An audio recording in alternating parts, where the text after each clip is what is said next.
She didn't scream, she didn't threaten, but somehow you lost your friends, your focus, your peace, and she says, "I never asked you to." You didn't see a prison, but you built one, brick by emotional brick, thinking it was love. This is what happens when chaos is used as a weapon. When love becomes a battlefield, but the war is silent and the wounds don't bleed, they just linger. One day you're confident, clear, alive. The next, you're second-guessing your every thought, apologizing for things you didn't do, explaining truths you know are real. You used to trust yourself. Now you ask for permission to speak. The most dangerous women don't need to control you with rules. They control you with confusion, with moods that swing like blades, with jokes that cut your worth, with tears that cancel your anger, with soft words after sharp insults. And slowly, you stop showing up as yourself, not because she told you not to, but because she trained you not to. This isn't a relationship. This is a psychological occupation, one that turns your mind into a battlefield where every emotion is a trap and every disagreement is a setup. She doesn't raise her voice, she raises your anxiety. She doesn't lock the door, she just makes the world outside seem cold, disloyal, against you. Stoicism exists for this exact kind of war, not the loud one, the slow one. The war that comes with smiles and soft hands, but leaves you fractured inside. Marcus Aurelius wrote, "If you are pained by any external thing, it is not this thing that disturbs you, but your judgment about it." But what happens when your judgment has been eroded over time? What happens when the very lens you used to see clearly has been fogged by daily microcuts to your clarity? That's why we're here. This is Victory Stoic, and if you're still watching, it means part of you knows something's off. You can't name it exactly, but you feel it. That pressure behind your ribs, that quiet dread when the phone buzzes, that guilt you carry even when you've done nothing wrong. And most of all, that voice inside you that says, maybe it's me. It's not just you. It's the patterns, the cycles, the fog that's been wrapped around you so tightly, you forgot what sunlight feels like. The following insights will name what you couldn't, will sharpen what she's been trying to dull. Because you cannot fight what you haven't defined. You cannot reclaim your strength until you see how it was taken. Before we begin, I want you to take your strength back in one simple move. Like this video, subscribe to Victory Stoic, share it with one man who needs it, and in the comments drop the phrase, "I see the storm now." That's your call. That's your line in the sand. And if you've got a story, share it. One line, one sentence, one moment where the mask dropped, and you saw her not as your peace, but as your confusion. Thank you for being here. What follows isn't just advice, it's language for the chaos that stole your voice. Let's get it back. Number 1, she's always the victim. She's never wrong, never responsible, never the one who caused the fallout. Her ex, toxic, her boss, misogynist, her friends, jealous, her parents, abusive, her coworkers, incompetent, her therapist, didn't get her. Her past, a battlefield. Her present, a noble struggle against the world's injustice. And you? The next villain in her never-ending tragedy. This is not just a red flag, it's the whole parade. At first, you admire her vulnerability, you feel protective, you think she's been through a lot, maybe I'm the first person who won't hurt her. But it never ends. There's always another story, another scar, another name on her long list of people who just didn't treat her right. And somewhere along the way, your name joins the list too, quietly, subtly, and without trial. Here's what you don't see until it's too late. A woman who's always the victim is not looking for healing. She's looking for cover. The constant self-positioning as the one who was hurt serves two purposes. It makes her immune to accountability and arms her with a reason to keep controlling the narrative. After all, if she's always been hurt, then she can justify anything in the name of survival, including hurting you. Kyle, 40, from Michigan, lived it. His girlfriend, Rachel, had a history. Divorced twice, fired from 3 jobs, estranged from her mother. Kyle thought she was misunderstood. He listened, comforted, defended her. But every time he tried to bring up a boundary, spending habits, mood swings, how she'd scream and then cry, he was met with one response. "You sound just like them." Those words shut him down. He didn't want to be them. He didn't want to be another wound. So he folded, he shrunk, he tolerated. And eventually when he tried to leave, she told their mutual friends he abandoned her in her healing. That's how it works. You become part of the cycle she refuses to see. You become a new villain in her mythology. And because she always plays the victim, she never has to grow, never has to look inward, never has to change. In Stoic philosophy, this is spiritual blindness. Seneca wrote, "A guilty person sometimes has the luck of being accused." Why? Because only when you're called out can you reflect, confront, and evolve. But the one who never takes blame? They rot in place. And worse, they spread that rot to everyone who gets too close. Psychology has a name for this: victim mentality. Dr. Winch defines it as a mindset where one consistently sees themselves as a passive recipient of harm, even in the absence of direct injustice. Research in the Journal of Personality and Social Psychology links chronic victimhood with increased narcissistic traits and lower empathy. Why? Because when your identity is built around being hurt, the world owes you. You stop seeing others as people and start seeing them as threats or tools. The consequences for you? Emotional exhaustion. Guilt you can't explain. A relationship where your needs are invisible because her pain is always louder. And slowly, you stop bringing anything up. You silence yourself to avoid hurting her. You erase your frustration, your disappointment, your needs, because there's never space for them. That is how chaos becomes a cage, when one person's pain takes up all the oxygen and the other is left gasping in silence. Here's the real test. Does she ever say I was wrong? Not I had a tough day? Not you misunderstood, but an honest, clean, unqualified that was my fault. If the answer is no, run. Not out of hate, but out of clarity. Because a relationship without accountability is not love. It's codependency with a halo. So what do you do if you're caught in this? Start with this. Write down one moment where she was clearly wrong, but you were the one who ended up apologizing. Be honest. Then ask yourself, why did I carry that blame? What did I think I was protecting? You'll find the answer is often tied to fear. Fear of becoming one of the bad guys in her eyes. But here's what Stoicism teaches. You are not defined by anyone's version of events, but your own alignment with reason and integrity. You don't need to be her savior. You don't need to disprove her victimhood. You only need to reclaim your voice and stop participating in a script that was never yours. And when she tells you the next sad story, watch how you respond. Don't rush to comfort. Don't rush to fix. Just observe. Ask yourself, is this a person trying to grow or someone using pain as currency? Love without accountability isn't love. It's chaos in a silk dress. And if you stay in it too long, you'll stop recognizing the man in the mirror. Not because he became cruel, but because he was convinced kindness meant silence. Don't confuse softness for virtue. Sometimes the most stoic thing you can do is walk away. Not because you gave up, but because you finally saw the game. You are not her redemption arc. You're your own revolution. Start living like it. Number 2. She jokes to shrink you. It was just a joke. No, it was a shot. A precise, strategic, publicly acceptable attack. The kind that makes you smile on the outside, nod politely, and then feel a slow, burning shame under your skin. A shame you can't name. You can't fight a joke. That's the brilliance of the trap.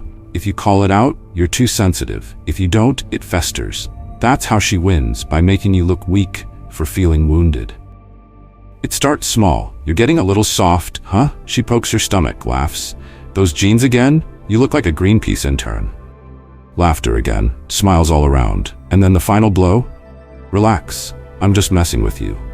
But you don't laugh. Not really. Because deep down, you know it's not about humor. It's about control. About dominance. About keeping you just insecure enough that you'll constantly seek her approval, her validation, her affection, anything to feel like you're back in her good graces. This is not teasing.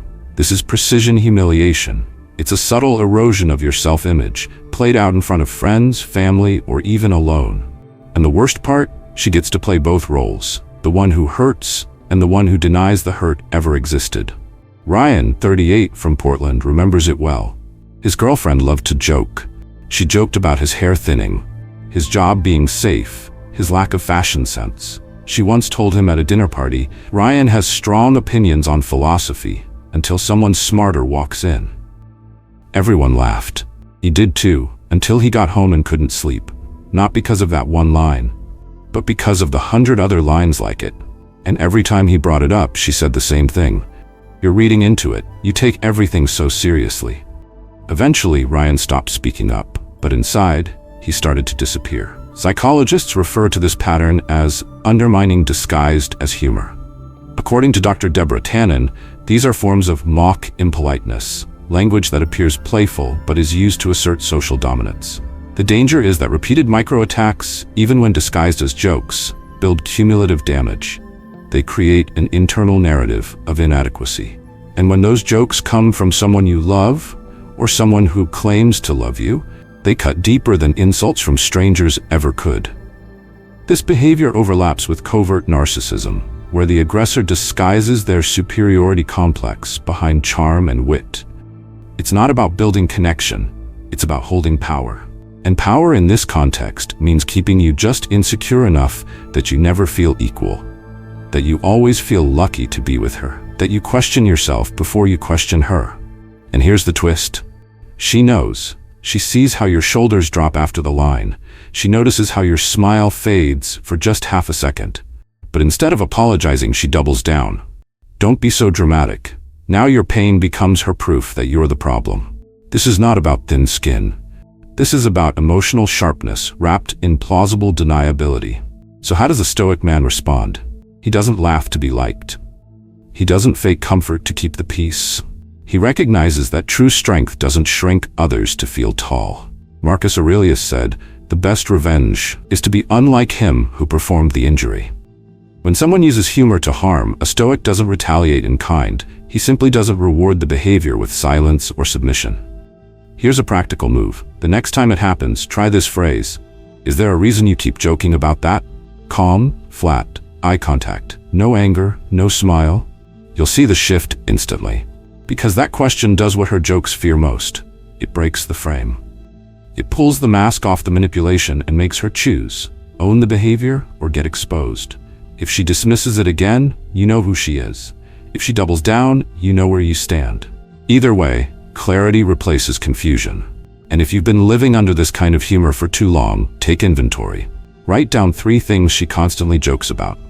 Then ask, do I feel safer, stronger, more loved because of these jokes? Or smaller, more cautious, more on edge? If the answer is the latter, stop lying to yourself. That's not love. That's domination by 1,000 paper cuts.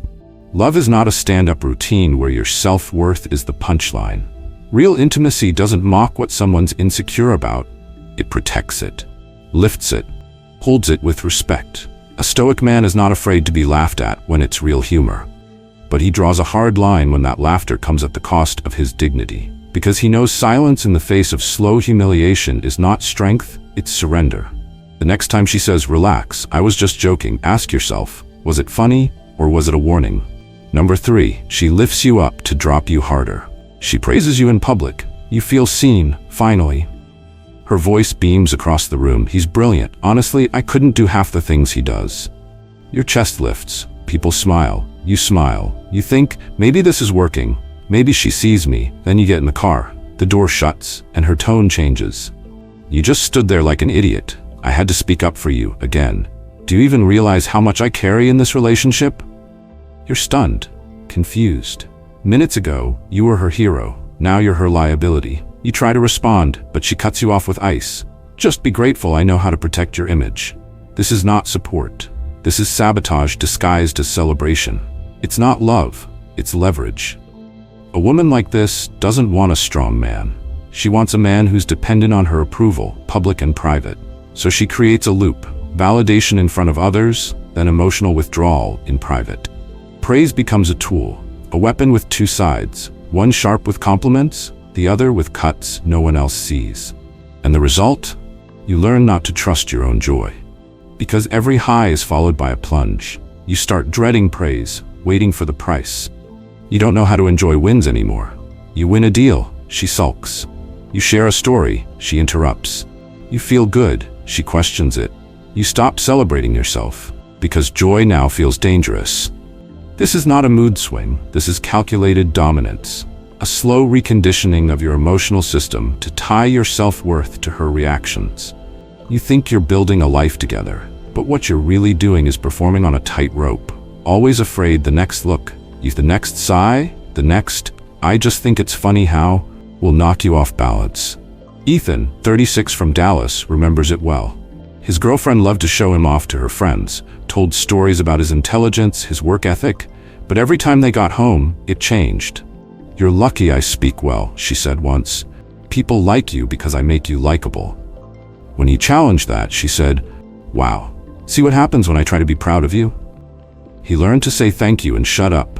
His wins shrank, his light dimmed. He didn't leave because she was cruel. He almost didn't leave at all, because the kindness came just enough to keep him hooked.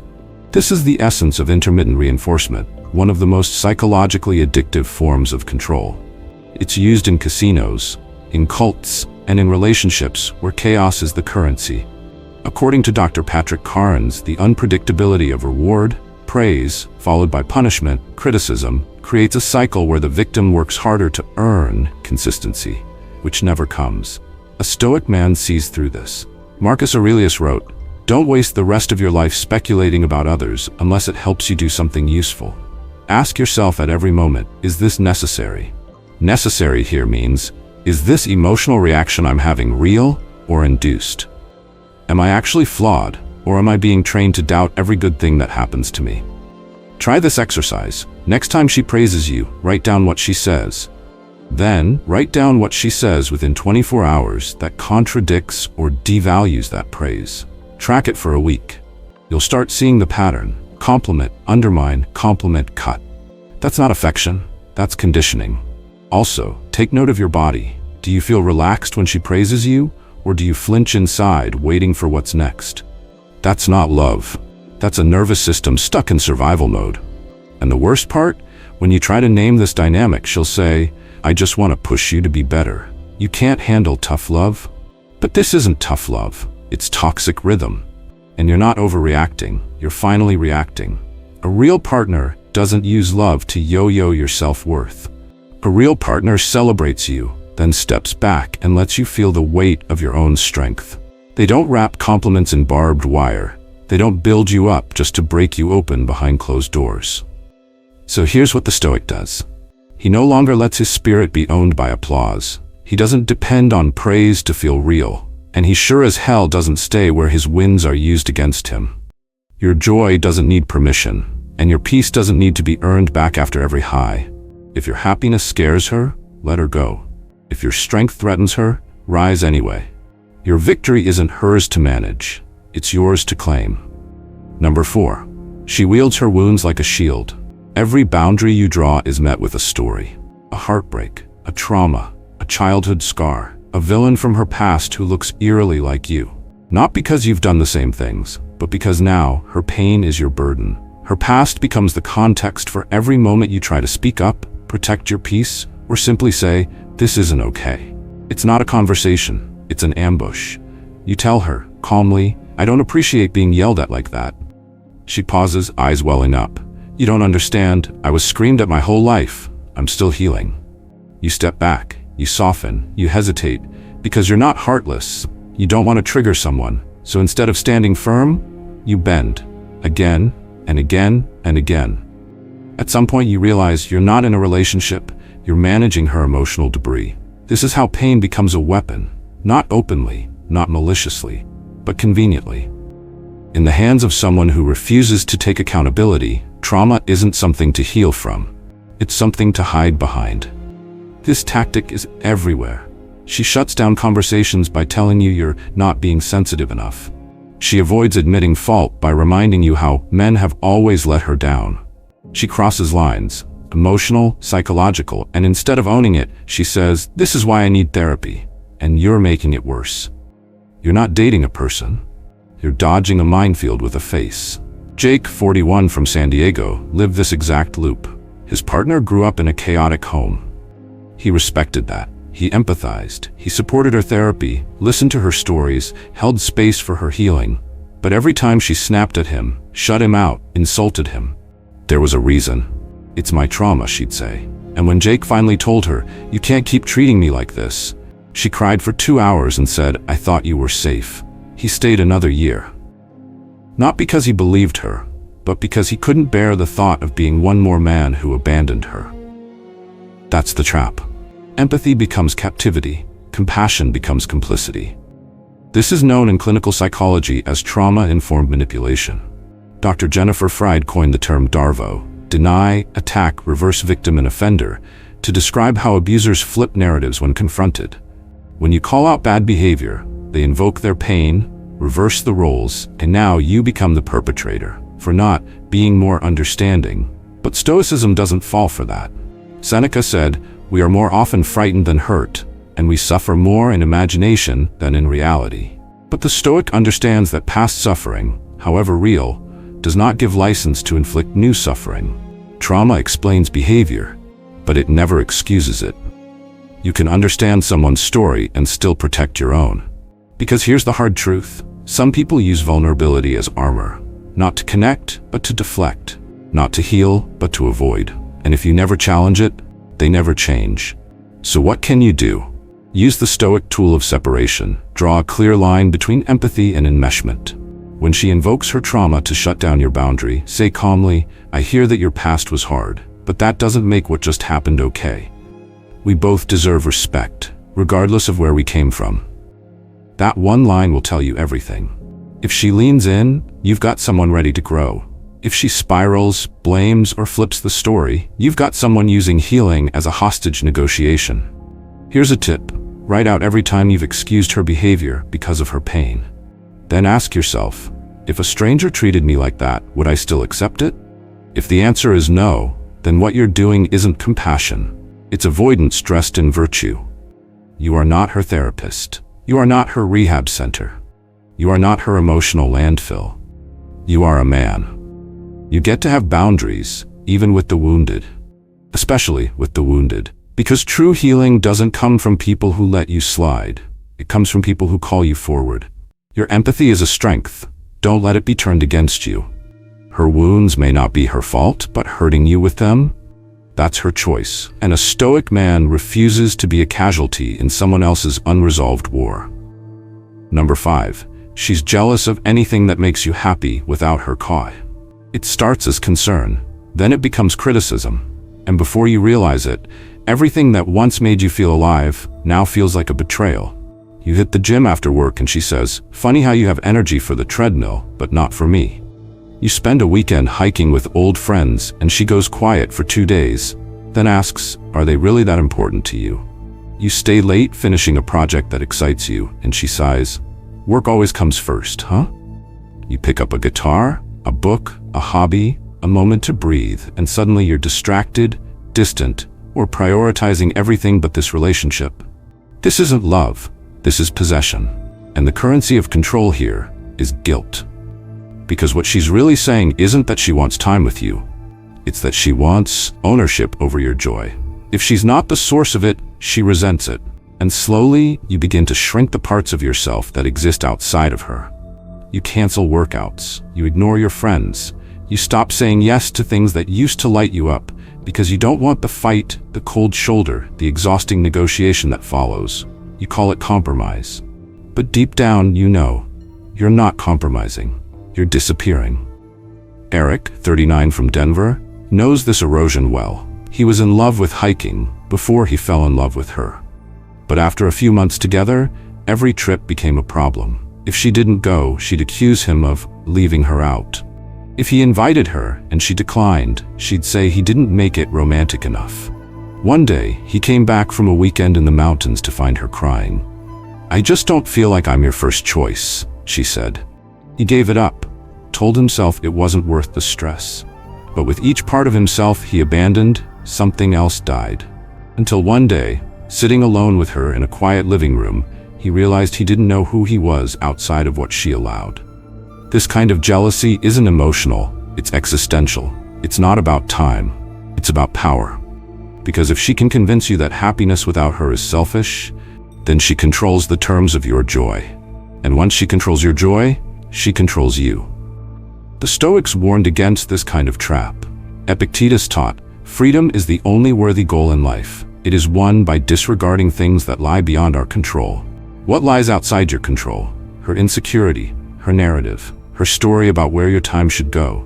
What you can control, your integrity, your attention, your alignment with the life you actually want, not the life you're allowed to have. Here's the Stoic test. Does she celebrate your fullness or resent it? Does she want to join your world or does she want to replace it? If your joy makes her uncomfortable, that's not intimacy, that's emotional annexation. A practical move. Make a list of 5 things that made you feel energized before the relationship. Now ask, when was the last time I did them? If it's been months or years, that's not love.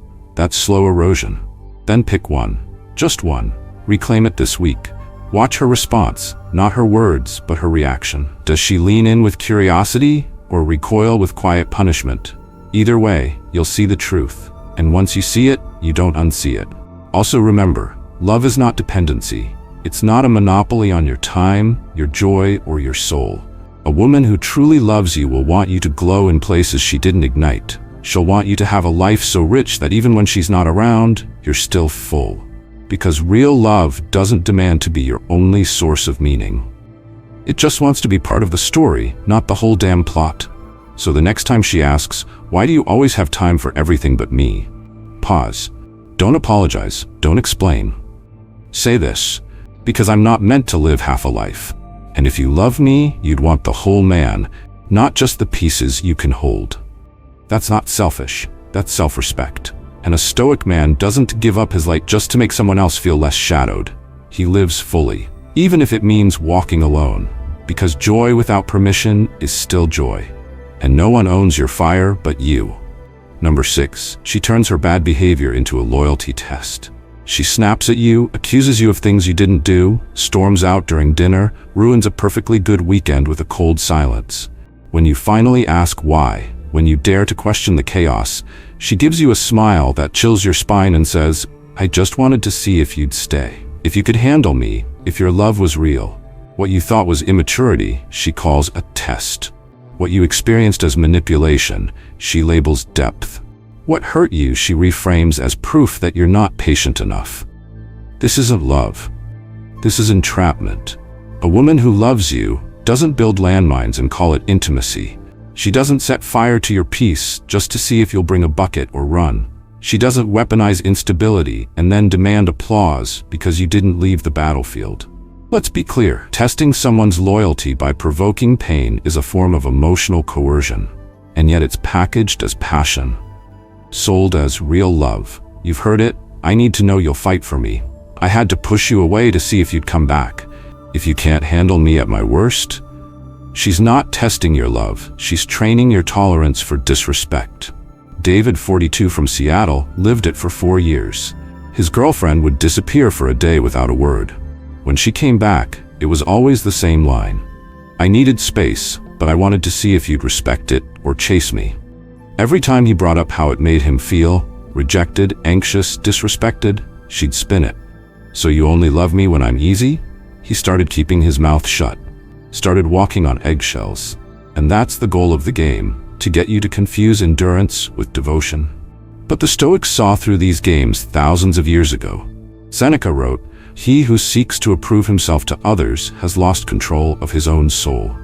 You are not a contestant in someone's drama. You are not here to prove yourself worthy through suffering. And love is not something you earn by surviving abuse. Let's call this what it is: manufactured chaos for validation. Why do some people test like this? Because they don't believe they're lovable as they are. So they create chaos, and if you stay, they take it as proof that maybe they're worth something. But they don't stop the chaos. They repeat it, because they're not testing you to heal. They're testing you to feed insecurity. And here's what's even more dangerous. Once you pass the test, she'll raise the difficulty. The silences get longer, the fights cut deeper, the emotional roller coaster gets steeper. Why? Because if you stayed last time, she knows you'll stay again, and again, and again. Until you wake up one day, no longer the man you were. Just someone waiting for the next quiz, the next twist, the next manipulation she'll call just a test. So how does a Stoic respond? He doesn't play. He doesn't perform. He doesn't audition for love. A Stoic man holds a line. He meets emotion with clarity. When she says, "I just wanted to see how you'd react," he replies, "Then you're not looking for a partner. You're looking for control. I don't take tests in love. I build trust. If that's not what this is, I'm out." Practical move. The next time you feel like you're being tested, pause. Ask yourself, Would I accept this from a friend, from a coworker, from someone I just met? If the answer is no, you don't need more context. You need an exit. Also, write this down and keep it where you can see it. Love is not a test. Respect is not earned through suffering. Loyalty is not proven through silence. A real relationship doesn't make you guess if you're safe. It shows you, consistently. Not with drama, but with steadiness. If you're constantly asked to prove your love through pain, what you're in isn't love. It's an emotional hostage situation with a velvet rope. And a Stoic man knows he doesn't need to pass tests to be loved. He only needs to stay true to his values and walk away from anyone who turns affection into a weapon.